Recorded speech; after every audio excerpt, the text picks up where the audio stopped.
guest, and the opinions given by the individual host and their guests do not necessarily reflect those of Para X, its affiliates, or its sponsors.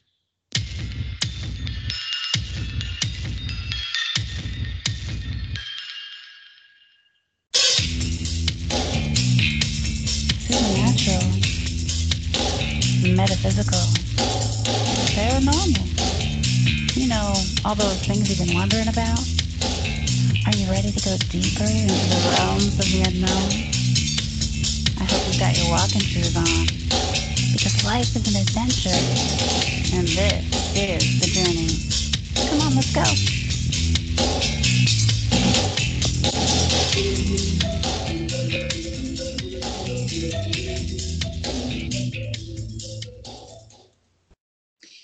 And welcome to the show, everyone. It's Wednesday night, and this is the Journey Radio Show.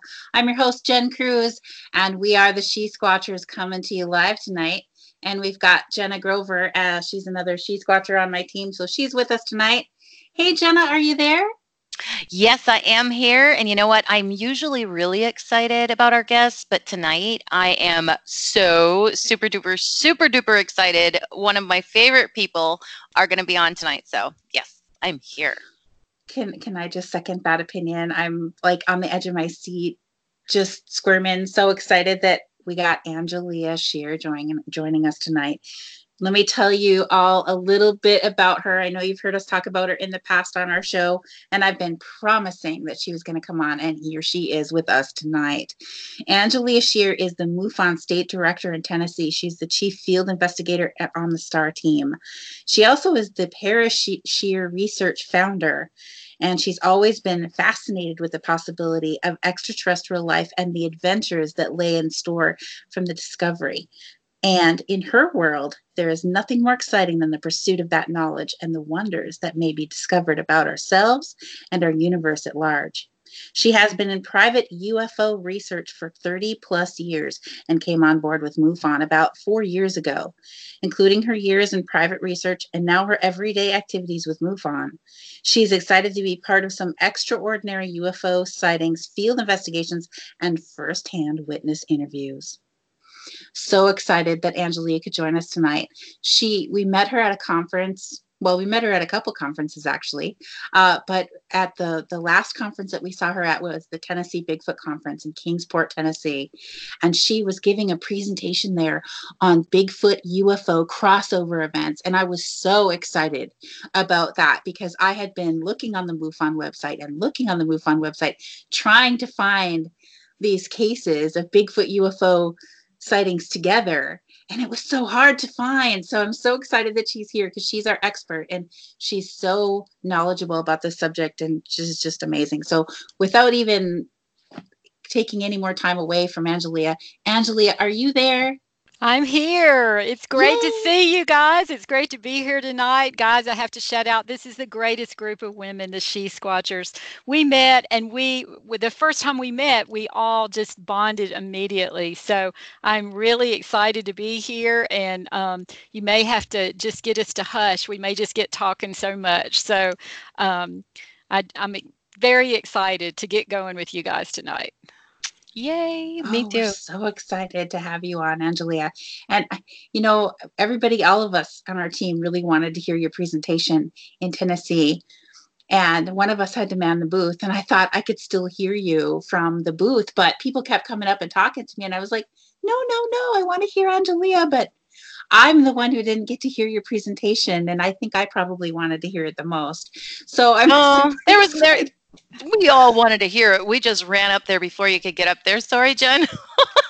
Yeah, I got left behind. Yes, and Angelia, you were amazing, and I would definitely listen to your spiel again because it's so interesting, and I'd love to listen again. And Jen, yeah, next time you and I can do it, right, Tammy? You can sit at the booth. Tammy is not here, and she says, "Yes, I'll sit at the booth." Right there we go. Tammy chimed in. Actually, Tammy was so happy that you were going to be on the show tonight, but she has to work tonight, so she wasn't going to be able to join us, and she wanted to say hello to you, and she wishes she could be here and see your face because she misses you so much. So So hello from Tammy, our other teammate. So I'm All glad right. we're all glad you could be here with us tonight. Well, Tammy, hi back to you. And, again, I'm going to just jump in if that's okay with you guys, because I'd like to just talk to the audience a little bit. I am a UFO girl. What that means is I have been hot on it 35 plus years chasing UFOs. And I want to mention out because the She-Squatchers are the same deal.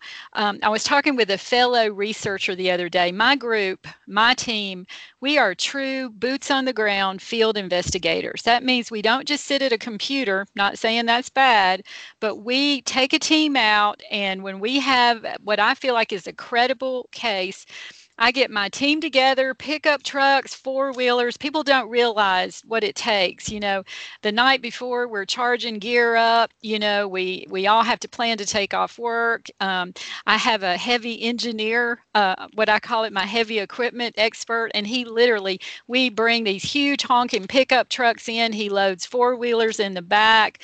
We have sighting scopes and FLIR cameras and the whole shebang. So when we go out on a field investigation, we're truly going out on a field investigation, like you guys. That's what I loved about you guys.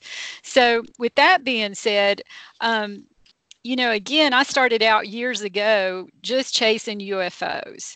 And what became readily apparent to all of us that are true boots on the ground investigators is that when you're young, you want to keep your research pure, meaning we're going to just stick to the facts and all these little things that annoy you, paranormal things that show up. And I want to define paranormal for my audience. For me, paranormal means anything that doesn't fall into our current scientific paradigm, people. Okay. Well, what started happening even from an early time when I was talking to credible people, I've probably interviewed over 2,500 people at this point. And again, these people are so credible, they will convict you in a court of law. Okay, I am an old cardiac nurse and been in the medical field. I do know what schizophrenia looks like and emotional issues, that kind of thing. And we're not talking about that. We're talking about everyday people that don't want attention on them, that had something extraordinary impact their life, and they want someone to listen to them. So as the years passed and, all this information's coming in and I'm, interviewing people, it started to be a huge percentage, 98% plus, I bet, of people that were having ongoing UFO sightings. All these other paranormal events were creeping in. And I'm talking about everything, people. First of all, this isn't a joyride. Most of my witnesses that were having true events were terrified people. They were terrified. It changed, it changed their whole life. It changed their whole paradigm, their whole reality of what they thought was true. And a lot of things started happening to them. They'd have a UFO sighting and then all heck would break loose. They started having paranormal events in their house, orbs flying through, pictures falling off the wall. Strange cryptids would sometimes show up. And, I wish my audience could, actually be, see or be involved in these interviews. These people, first of all, it's incredible enough that they're reporting a UFO, but then to have to report other things that are happening to them, it's I'm smiling, but it's really not a funny thing. I mean, these people are suffering. A lot of them showed post-traumatic stress symptoms, that kind of thing. And so as the years have gone by, most of us that are boots on the ground, we've spread out. Now, I want to say something about MUFON. MUFON, I love MUFON. MUFON has been great to me. I love it. But I do make a distinction. When I'm doing MUFON research, I have my MUFON hat on and we follow their protocols, okay? When I have my Parasheer research, which I founded, which is my group, we do whatever we want. We go after whatever we want. But even in MUFON, we've had cases that are what I call crossover cases, like you mentioned, meaning we had UFO sightings and then we had, other things show up like cryptid kind of sightings. And again, I've written articles, I've spoken to some of the old time researchers. They want to keep this out of the research. And I said, guys, I'm not doing that. That's not good science. If 98% of my credible witnesses are telling me these things under duress, I am not going to keep that out of my research, because that is not true and it's not correct. Something else is happening with these people. And if we're serious researchers, we need to take that into consideration. So I just wanted to throw that out to the audience and kind of set everybody up, because that is what has been happening to me for 30 plus years now. And interesting enough, my witnesses seem to fall into what I call two categories. Either they're sensitive from birth, and when I say that, those are my words, meaning they've been having these events, strange events, I call it high strange events, happening to them since birth. Or the second category is they have not, and then one day they're just out, and since I'm a UFO girl and I'm researching UFOs, they have some kind of incredible UFO sighting or event, and then after that, all heck breaks loose. They become, what I say, sensitive. I think it almost rewrites. I'm writing a book right now with all the research I've done. It's almost like their whole neuroanatomy is rewritten. And, I have an analogy. I say if humans have the capability of perceiving channels 1 through 10, maybe most humans are perceiving 1 through 3, natural psychics 4 and 5, that kind, just as it's a very simplistic analogy, but it kind of helps people. Well, my group 2 have been, perceiving 1 through 3, and all of a sudden they're torn open and they're getting channels 4, 5, 6, and 7. And what seems to be happening on channel 4, there's ghosts. On channel 5, there's grays. On channel 6, there's interdimensionals. And that's just an analogy. Nobody knows that for sure, but it at least helps my witnesses kind of understand what's happened to them, possibly. So, and with you guys researching Bigfoot and that kind of thing, I just can't wait I hope I get to work with you guys someday, because it's incredible what happens with my witnesses when they start to describe these events. And, it's very painful to them. Like I said, it's incredible enough to make a report about, I've seen a UFO, and now I have to go further and tell you that, orbs are flying through the house, and, this kind of thing is happening. So I'll let you guys, whatever you'd like me to do. I can talk about a case that, I presented that Jena was speaking about, which it reads like the X-Files. It's one of my favorite cases. And I can start out, with one other case that I had that came in that I thought was really interesting. It's not as long, but it's very telling how these things work, and I liked it because it included some young individuals. So I'll let you guys let me know where you'd like to go with this, and we will march on. So I think we should do whatever you feel, because you were just talking about some great things, and I was like, yes. Okay. Okay. All right. And one more point, girls, I want to, ladies, excuse me, I want to talk about too that I've run into. When we talk about crossover events, since I've been in my little niche for so long, I did not realize what resistance there is to crossing over. Okay. I mean, you guys are open, you know what I mean? But as I've talked to other fellow researchers, especially other Bigfoot researchers, it's not that there was really a resistance, but there's almost, it seems like a wall, like, hey, we're not going, UFO people do not go over there, and Bigfoot people do not go over there. And oh my goodness, I was shocked. I was like, come on, people, we have to work together. This isn't a competition. This isn't a competitive sport. Yeah, this should so be like a. Oh, no, I was just going to say, I'm so glad you brought that up, because it really is. People have a hard time putting these things together. And it's like, you have to be able to put these things together to make 1 + 1 = 2. Yeah, exactly. And so, what was interesting, and I really, again, I'm so thrilled to have met you guys. I wish you guys were closer because we drive everybody crazy out in the field together because we'd never leave each other. But when we met, it was interesting. I guess it's been about 8 months ago. I'll tell the audience. I had some people call me and they said, "Hey, we want you to do a Bigfoot conference." And I said, "Oh, I'm really elated, but I'm a UFO girl." They go, "We don't care. Come and talk to us. Give us what you have." And I said, "Okay." Well, I got to meet people like you, and I got to meet other Bigfoot hunters. I was thrilled when I got to meet the people of Finding Bigfoot. And we all hung out, and we got to meet Tom Shea and Rodney Adams and Matt Delph, and I just fell in love with these guys. I've raised horses for 40 years, so I'm out in the woods. I love this kind of thing. So as I got to know them and we were kind of jockeying around with information, it dawned on me. I said, I wanted to ask them. I said, listen, just different people. I won't name names, but who I feel credible hunters. I said, listen, when you're out in the field, do you ever have anomalous things happen to you? And they said, well, they kind of backed up a little. They go, well, like what? I said, well, like lights down. I'm not talking about way up in the sky. I'm talking about down in the trees or things that appear to be orbs. And then if you see that, are you having Bigfoot interactions? And they all just stood there. I knew the answer was yes because of the look on their face. And I said, guys, come on, make field notes about that.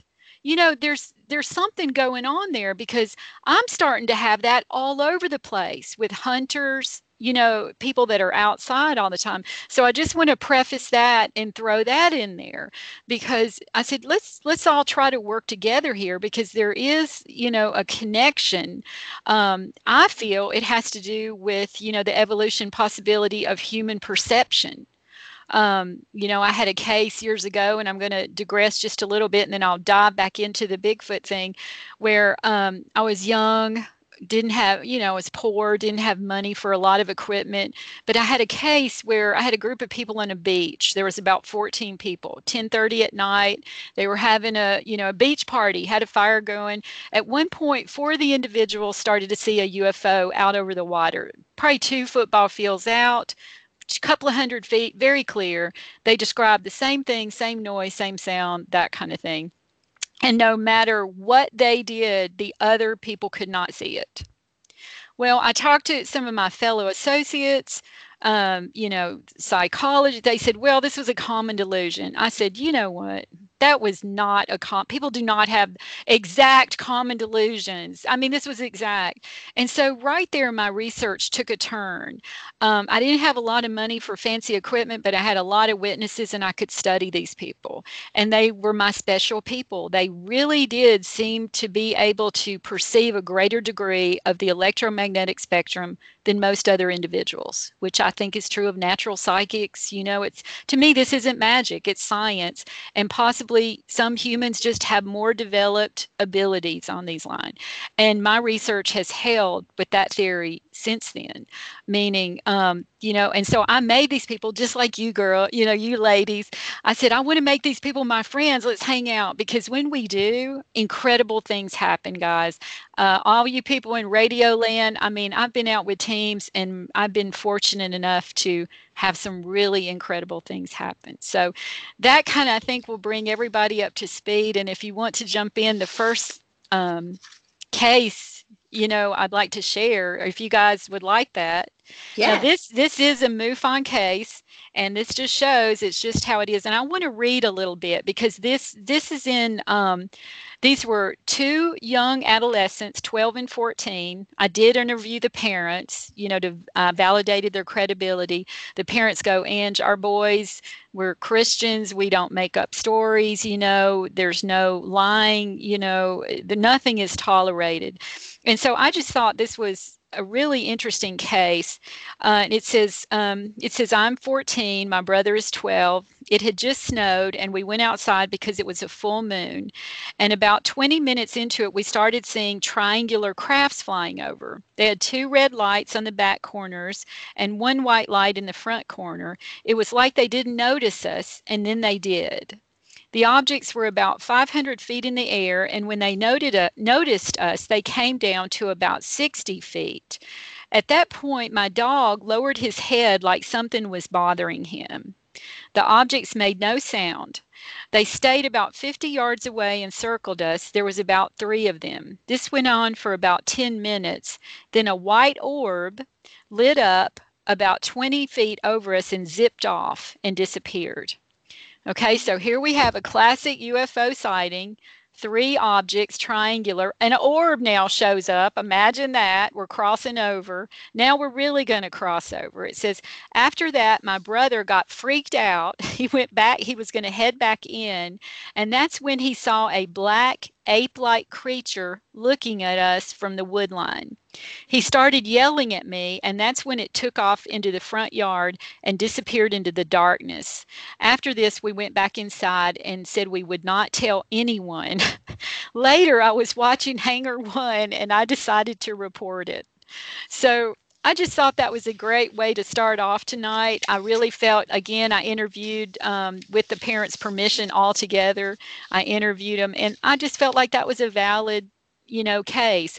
The boys were really freaked out when they came in. You can't hide that to some degree. And here we go. We crossed over already. And so, Jen, you said that you looked into the files. It is incredibly hard to find crossover events because I really, I think a lot of the investigators, this isn't accusatory to anyone, and I think early on we're trying to be legitimate, and we're trying to increase our credibility. And I think years ago, again, it was incredible enough to talk about a UFO sighting. Well, when you add Bigfoot in, I think people were worried, well, here goes our credibility. You know what I mean? No one's going to believe us now. So it worries me.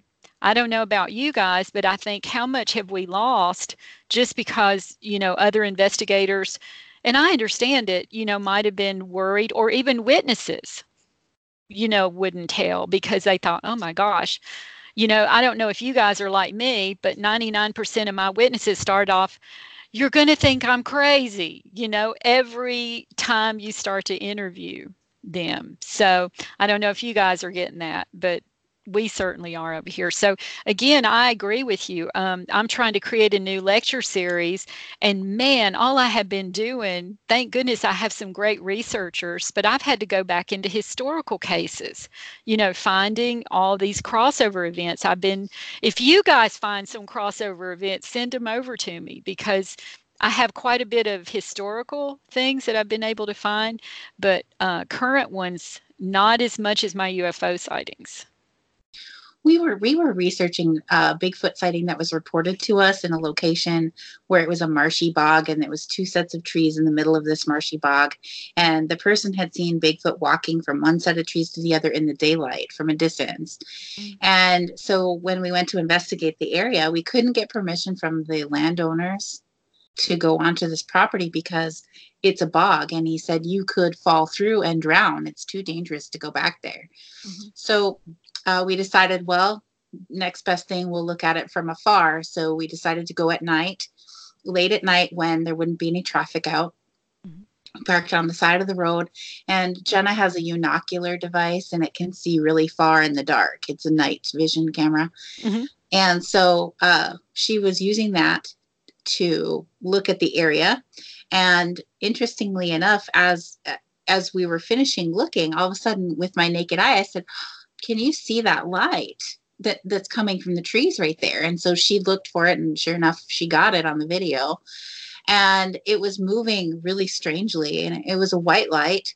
And there was, I made sure I looked at the maps and everything on satellite images. There was no roads behind that. It couldn't have been headlights. Again, the homeowner or the landowner didn't allow people to go back there because it was dangerous. So it couldn't have been somebody back there with flashlights. And the way that the lights were moving, we didn't think it was flashlights either. So, but what was really strange is that right at the end, when we decided, okay, we need to go, there was a flash of light. As Jena shut off the camera, there was a flash of light at the car Okay. And we're pretty far away from this. It's a flash of light. And all of a sudden the car, which had been shut off for a long time as we're just sitting in there with the windows open, turns its lights, interior lights on, off, on, off, on, off. Now, you have to understand too, I'm sitting there and I'm thinking, oh, Jen must have done it. So I wasn't saying anything. I just thought that's weird. But yeah, a few minutes, well, actually about 45 seconds later, I was like, that was weird. And she just said, yeah, I did you do that? And I was like, no, did you do that? And so after that, it was just like, oh my gosh, we have to check the video. We were so excited because this doesn't happen. And like you said, it is crossover. That area was known for a Bigfoot sighting. And then we find this light that there's no possible way. I mean, it almost looked like a flashlight, but it was not a flashlight. That's what it looked like, but there's no possibility. There's no possibility of it being a flashlight.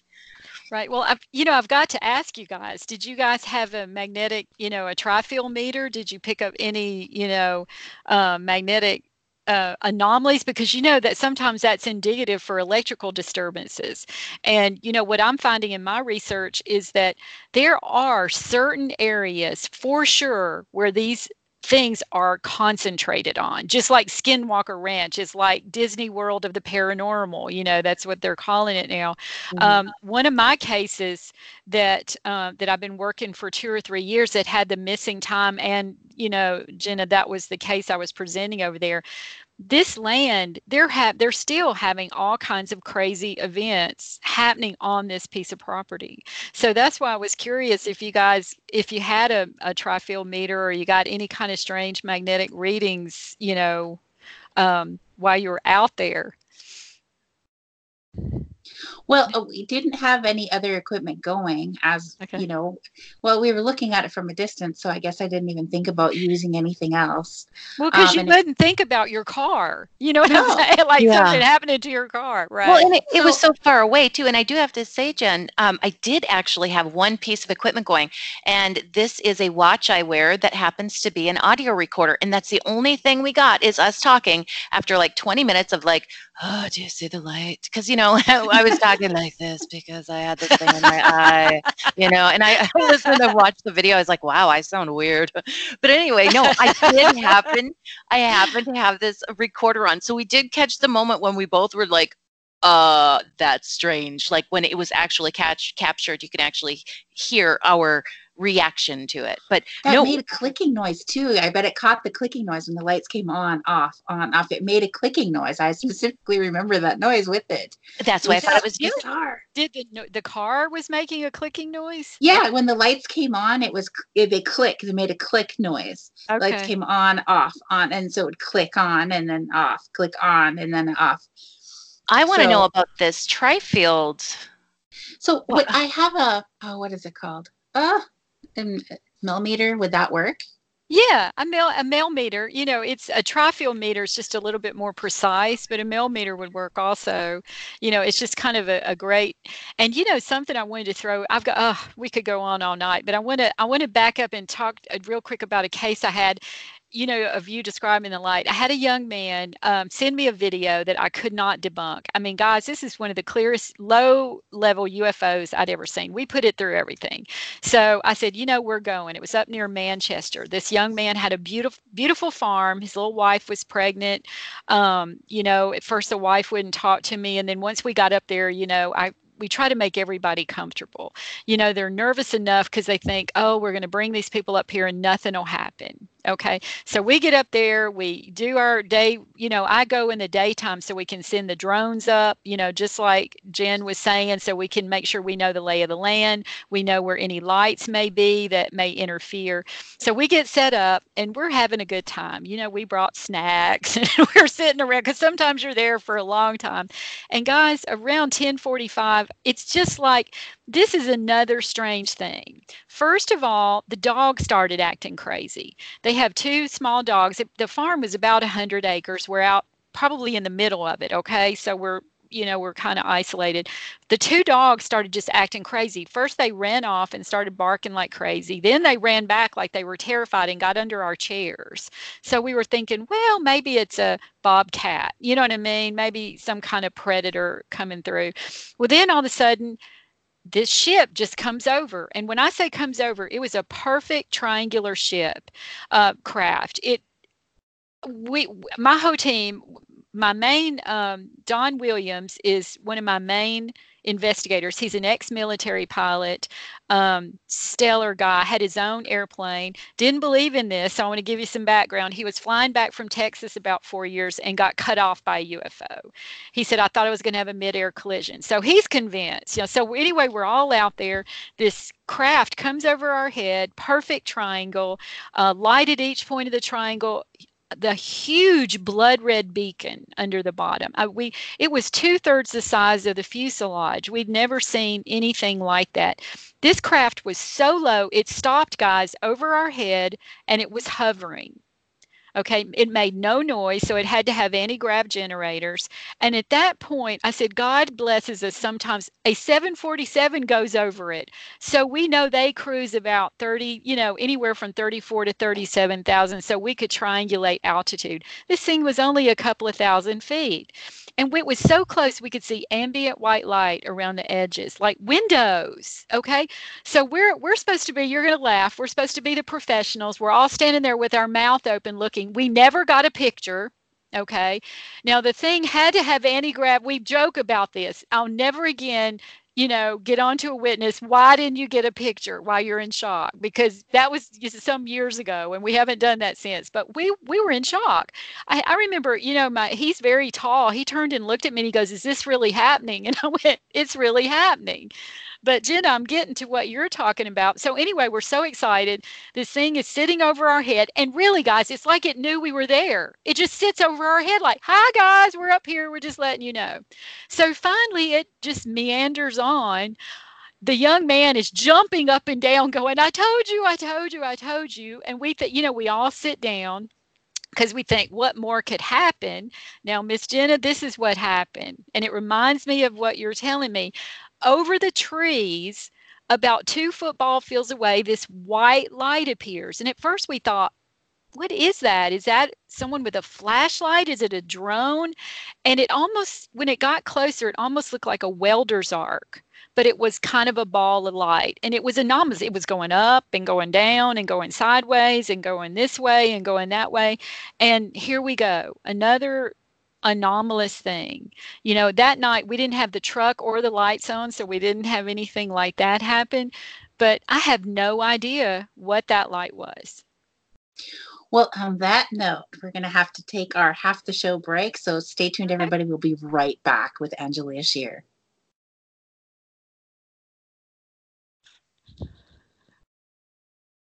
You're doing great.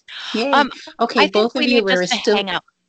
Huh? Yeah. I think we all need just to hang out and talk. We're still recording on Skype. Oh. So while we're doing that, I'm going to have you guys both just lower your camera just a little bit, just to make sure that you're in the middle of the screen. There, Jena, that's perfect. And Angelia, that's good right there. Perfect. Maybe just a little bit more for Angelia. Just a little tiny, teeny, tiny. Good. Oh, that's good. Perfect. See my necklace? Okay. Yes, I can see your necklace. It's beautiful. Yeah. Oh, yeah. I'm making new jewelry, so exciting. I think an hour is totally not long enough. No. That's what I mean. I really think we should all be hanging out more and doing Skype just to talk about this because it's so important, this carryover or this crossover carryover. But it is. I mean, what Jen and I experienced in that vehicle, you've got to see that. Have you seen the video? It's on Angelia? YouTube channel. Oh no, I haven't at all. No, I'd love to. And that's why tonight I wanted to be prepared because you have so much. I mean, I could talk all night about UFOs, but really, it's been a challenge. You know what I mean? I have some great examples of some crossover events, but they're fewer and far between. You know what I mean? As far as, and especially, I have a ton of old ones, but not. We're about ready to go back on it here.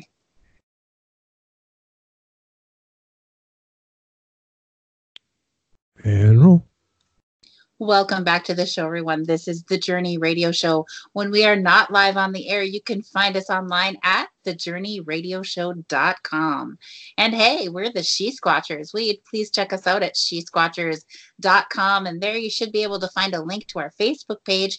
Please give us a like on Facebook, and because that's where we post our most up-to-date things. It's a lot more updated than our website, that's for sure. So you'll be able to see what we've got going on in the current now on our Facebook page. And hey, we have a YouTube channel. You should be able to find the links on our website at SheSquatchers.com. So check that out. And tonight we've got Angelia Sheer. She's the director of MUFON in Tennessee, and she's also the founder of Parasheer Research. And tonight she's with us talking about Bigfoot and UFO crossover events. So we're really excited to have her. So welcome back to Angelia Sheer. Hey guys, again, thank you so much for having me. Jena mentioned there at the break that we need more time. I think we would put people to sleep out there because we would talk about 4 hours, that kind of thing. So you know what? If you want me to jump back in, I'll just jump back in. One thing I want to tell you ladies, I'm sorry, and tell the audience is about 3.5 years ago, when I started having more of these crossover events, I'd heard of Bigfoot and, always been interested in these things, but I really didn't know that much about it. So honestly, in 3 years, I've almost exhausted everything I could find on Bigfoot, eclectic and otherwise. The first book I started with was Jeff Meldrum's work, which is a quintessential, wonderful book. I love that book. And then I just went from there. And after you scour that research, you go, oh my gosh, this is a real deal. People are terrified of, things that are going on. So after that, I felt like I at least could talk about it a little bit more intellectually, because I'd read so many reports with witnesses, which I'm sure you guys have. And so it really kind of helped me, put things in perspective. And then it's just fascinating, it is fascinating, to think, this is happening. So there's a couple of things that I would, one story I just want to share with you girls, and that I want to see if you've had anything happen like this. And I've really been excited to talk with hunters, okay? These are good old boys. They've had their guns since they were 4, and I'm exaggerating, but they don't believe in any of this stuff. They're out in the woods, not afraid of anything. So I want to tell this story, which it makes me laugh in a way, just because part of it was cute. But I had a man call me, and it took him 6 months, okay, to really get his courage up. And he trains high-end coon dogs, okay, tracking dogs. So he said, Ange, I had a dog that was, almost ready to sell. So I'm taking it out. And he said, I do put a GPS tracker just in case. They were out in an area, high wilderness area. He said he took a buddy. These are not their real names. He took Joe with him, okay, let's say. So he said, we let the dog out, and the dog gone. And then 15 or 20 minutes, woo, the dog's treed something. So he said, we go crashing through the woods, and we find the dog's up the tree doing what he's supposed to do. So he said, this must be warm weather, because there was a canopy. The trees are still full of leaves here. So Joe goes around on the other side of the tree, and all of a sudden the dog starts to cry and whine. They hear peripheral noises, and the dog comes off the tree and gets between his legs. Well, he thinks, okay, he thinks the dog's just misbehaving. And he said, Ange, I train my dogs with kindness. I just put the leash back on him, and I was going to make him go back up the tree. Well, about this time, he said, I'm trying to get the leash on the dog, and the dog's just cowering between my legs. And all of a sudden, these 2 bright lights come on in the tree. Okay, almost like flashlight beams. You know how they spread out, So he said they were pretty good size. So I yell over, hey, Joe, turn your flashlight off. And Joe goes, I don't have a flashlight. So at that point, Joe comes running back around, and these lights are moving, they're not over the trees. people. They're in the trees. Okay. He goes, Ange, I didn't know my chunky butt could run that fast. He goes, me, Joe, and the dog, we made it back to the car and we're laughing. It's not funny. In record time. So those are the kind of things also that are coming in. They didn't stay to see what was going to happen, but I have kind of a feeling that something could have happened more, maybe if you ladies were there, so I'm just wondering, I scoured the area, I did topos on the area, and it's a very secluded spot. So I don't know if you've mentioned you saw those anomalous lights out in the marsh or the swamp, but I've here lately, the last year, I'm in overload on orbs. Okay, paranormal events, orbs showing up, that kind of thing, and included UFO sightings and missing people and also missing time.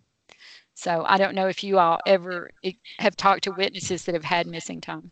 And I have to say, I think it's all because people are starting to believe that they're not nuts. You know what I mean? They're actually starting to come forth because they're not made to feel like they're a lunatic. People are really understanding that this is real. There's so many people that have accounts of different things, and people are just feeling more comfortable, don't you think? Well, I said I think God really made me UFO girl. I've been, I don't make money on this. I've been obsessed with this since I was a young 6 or 7. And I feel like it's my job. First of all, I've noticed that if I make an emotional connection with my witnesses and they know they can trust me, I've never betrayed anyone. I don't give away personal information, I just want the information. And once I develop that rapport, it is amazing what they tell me.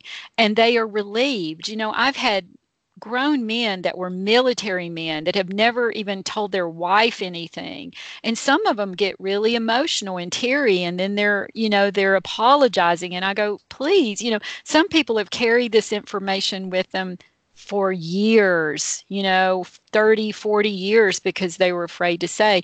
But I do agree that I think in this time period, when there's so many paranormal shows and that people at least are way more open. And I think the tides have turned. Years ago, the more educated people would look at you with disdain. And now it's kind of switched over where, at least if you realize how immense our universe is and how complex and the diversity of life just on this planet, that at least people go, well, I can't say yes or no, but that must be a possibility that these things are happening. And so, yes, I do. I'm swamped over here. I don't know if you guys are. This week alone, I've been on the phone 5 or 6 hours a day with people calling in, having missing time situations, orbs, and other kind of things showing up, for sure. I've actually heard from a few different Bigfoot researchers that we know that they've been getting calls, a lot more calls lately on Bigfoot. Oh, have they? Oh yeah. Oh yeah. Have they? Yeah. And sometimes I even get the play-by-play. So it's so exciting to know people, I wish I was there. In fact, I can't wait. We need to go out, the She-Squatchers and you, Angelia, because I can't wait until we get together and do this and get out there and see what we can find together. Well, I have a group that I think we should go out with. You know what? I'm going to make sure it'll be okay. I'd like to set that up. I can't say. We'll say that in a different program. I'd be excited. But they seem to have tell me if I'm saying the right terms, an habituated situation where they're not, it's kind of tickles me when people go, well, they're hunters. From me just studying these beings, if they exist, which I feel they really do, but if they do, they're the masters out there. We're idiots, and so most of the most successful people, it seems like, are just plopping down, having a fire and a guitar, and just, the curiosity seems to bring them in. So I think we have a place that we might be able to do that together that I can't imagine. I think it would be awesome, and I think we would have a great time doing that. So, but anyway, I want to continue unless you guys, I just want to bring out one case here, and it's the one that I did the lecture on. I'm going to try to be short-winded instead of long-winded.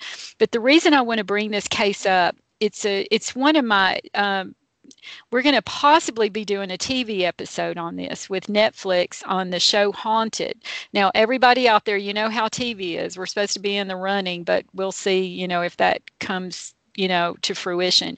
But anyway, this case, it was a witness I've been working with for 2.5 years. It started out, this is a very well-to-do family. They have a beautiful farm.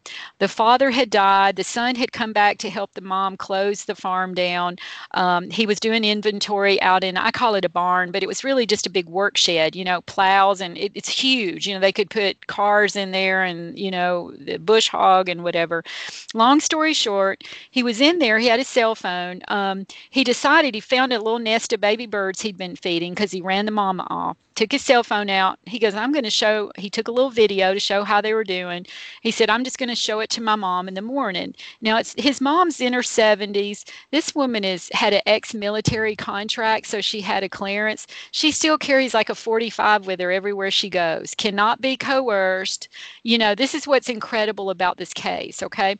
So anyway, he said, Ange, I took the little video, and he said, not that she couldn't come out here, but I thought this would be fun to share over coffee in the morning. So he said, all of a sudden, he said, I got this weird compulsion to go to the side door of this barn.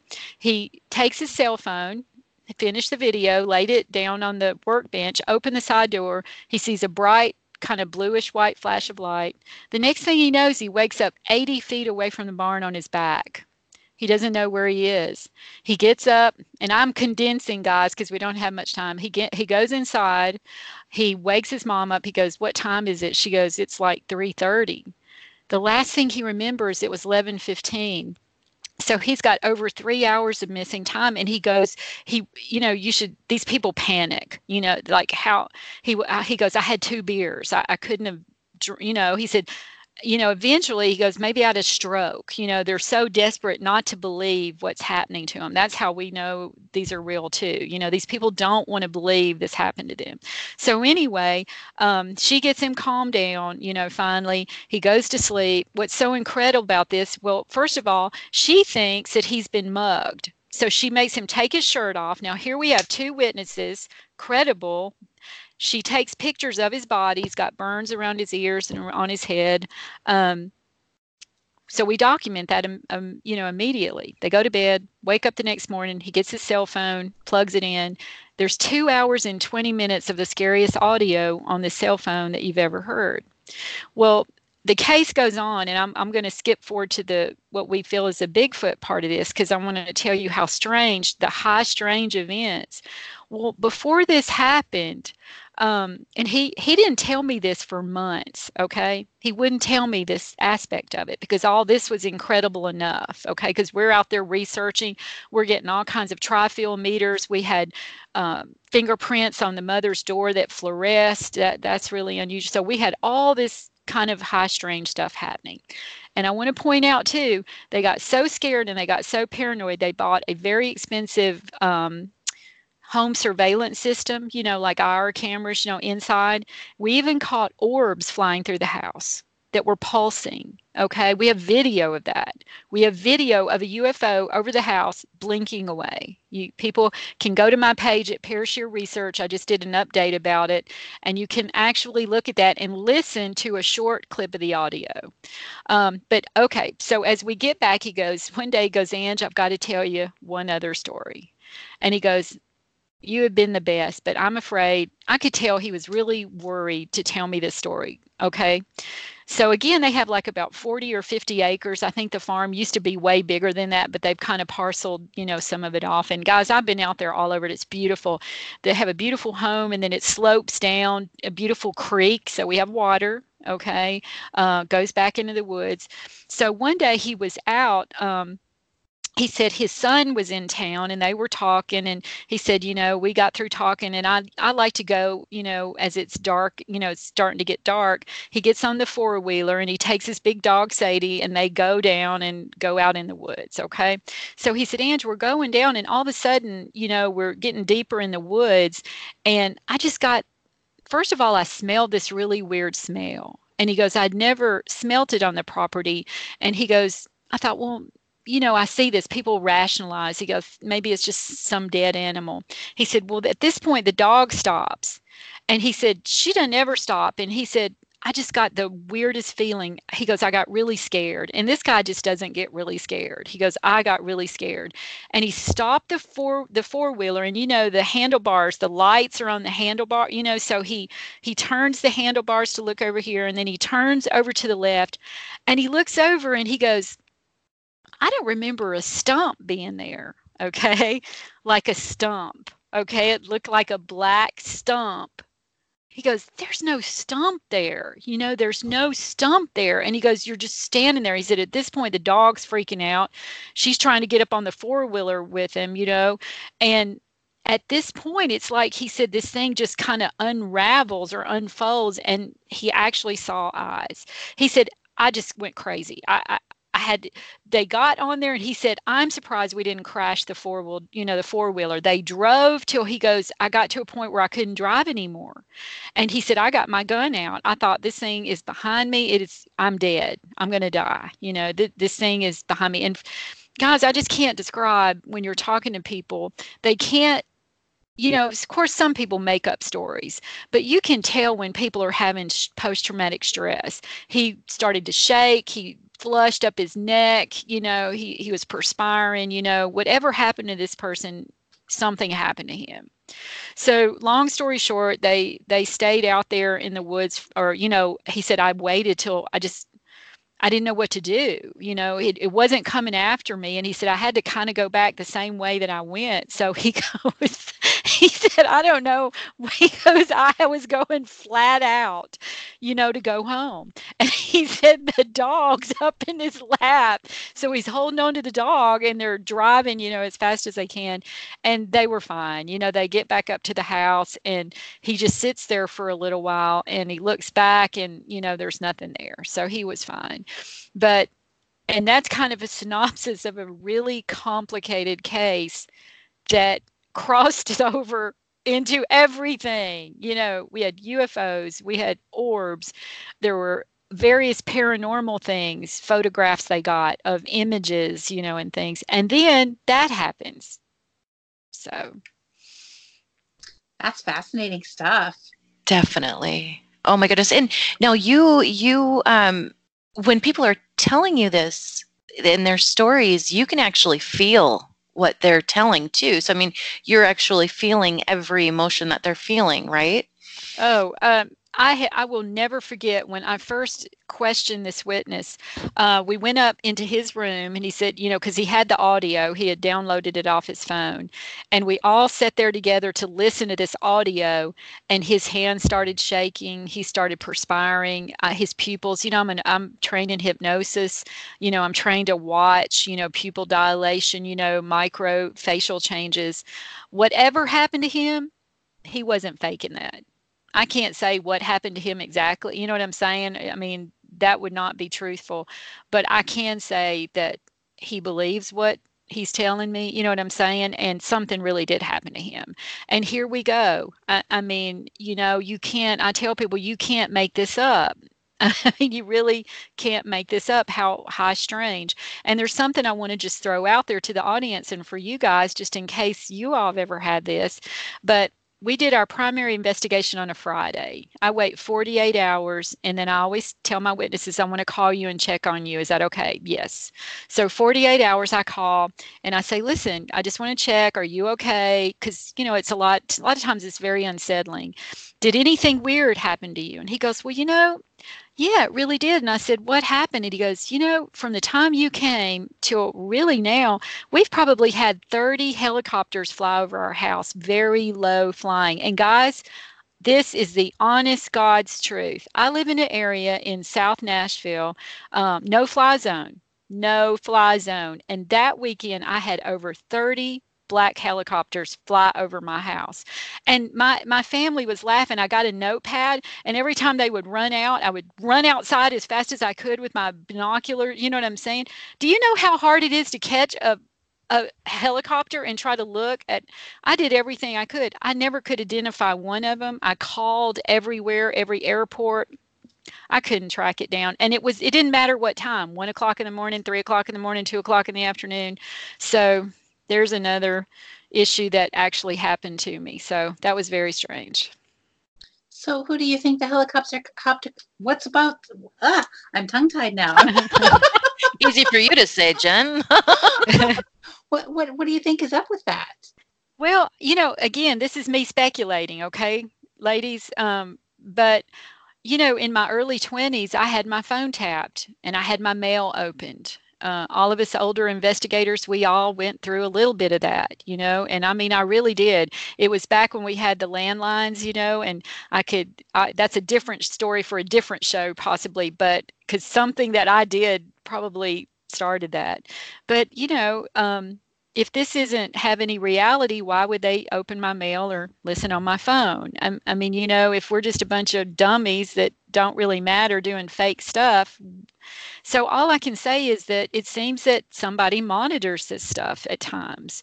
Nobody hurt us or nobody did anything, but there was, I mean, to me, that just seems like too much of a coincidence. Maybe it was, but come on. I've never had 30 helicopters fly over my house here, ever since, or again after that incident. So I can only speculate and say that, to some degree, somebody knows something and they're just keeping an eye. That literally was the only time you've ever had that happen with the With the helicopter? Oh, absolutely. I'll have a helicopter every now and then because we're near a business center. Mm-hmm. You know what I mean? And I've Yeah. seen the life flight helicopter go over a time or two if there was a wreck. But guys, this was like, vroom, vroom, vroom, coming over here, coming over there. And I look like an idiot. It's really difficult. I would run outside with the binoculars just trying, because I thought, is it the sheriff's department? Is someone on the loose? Yeah. I called every, it's amazing that you can fly and not have a flight plan, evidently, because I couldn't find where they were sourced out of. And I tried. So that was pretty unusual. You have some amazing stories, Angelia. I could just listen to you for hours. Heck, I'm a talker and I don't even want to talk when you're on here. I'm like, oh my gosh, tell me more. It was like going out to dinner with you. I was just in awe of listening. And that's not, usually I'm the one talking. Oh yeah, Jen and I usually struggle. Who's going to talk next? Well, you guys, I want to get over on your turf because I'm going to learn a lot just being with you all. And, I hope we can do some joint effort, some joint cases, because I think all of us in the, people in the Bigfoot research and UFO research, how much more fun is that to come together? Come on, people. I bet if we really get together, we'll find more common denominators, and especially even with the people. What I want to know is, are you finding sensitivities? We don't know about these creatures. People swear they're flesh and blood, and then other people say, oh well, we think they're interdimensional, or well, maybe they're both, maybe they're not, we don't know. But sometimes I'm wondering, are there specific areas that these sightings are really happening, almost like portals, or we don't know. We don't even have the terminology sometimes for what may be happening. And that's what I hope to learn from you ladies, because I know that you're sensitive, especially Jen, and, I'm sensitive in a different type of way, more empathetically, and that's kind of my skill set in interviewing people. But I think, I'm trying to put together events where I bring together some of my incredible witnesses that have extraordinary abilities. I'm working with a man now. We've been doing radio shows together. He had an orb actually strike him. And since that happened, his IQ has increased. It's been proven. And he can actually emit a sound from his head. And he's seen doctors and they're just floored by this. So I don't know. I just think we're on the brink of an extraordinary time in human development. And so I don't know how you could not be interested. So I can't wait to go out with you guys and just see what we stir up. Yeah. We have like 2 minutes left, but real quick, can you tell us what are these orange, like the classic orange orbs? I heard they are the most commonly reported orb to MUFON. Do they have an idea what they are? I don't know if they're the most common. Not in my research. They become, in various colors. The most that I have a case I'm working right now, another extraordinary case where there was this huge blue orb that seemed to follow this family home and actually came in through the window. So I've been getting a lot of blue, a lot of white, and some reddish orange, Jen. But to me, in my research, now that may not be true across the board, they've been various colors in that category: blue, white, reddish orange. So. And can you please tell people where they can find you online? Absolutely. You guys are great. For MUFON, you can find us at MUFON of Tennessee on Facebook and Twitter, and MUFONoftennessee.com. And for if you want to make a report and it goes into a national database, please, do that. MUFON's been great. But if you don't want to go into a database, you can also contact me privately. My private research group is Parasheer Research. On that group, we research cryptids and basically UFOs and all things paranormal. So I'd be happy to talk to you. It's Parasheer Research on Facebook and parasheerresearch.com. Wonderful. This has been just a pleasure. And I'm going to say, will you come back on the show another time and share more with us? You'll just have to put duct tape on me because, and you guys don't let me talk so much. But thank you for having me on. I enjoyed it so much, of course. Our pleasure. Thank you so much, Angelia. It's been wonderful having you on. And thank you so much, everybody. Stay tuned for Radio Wasteland coming up next. Good night, everyone. Good night. Good night.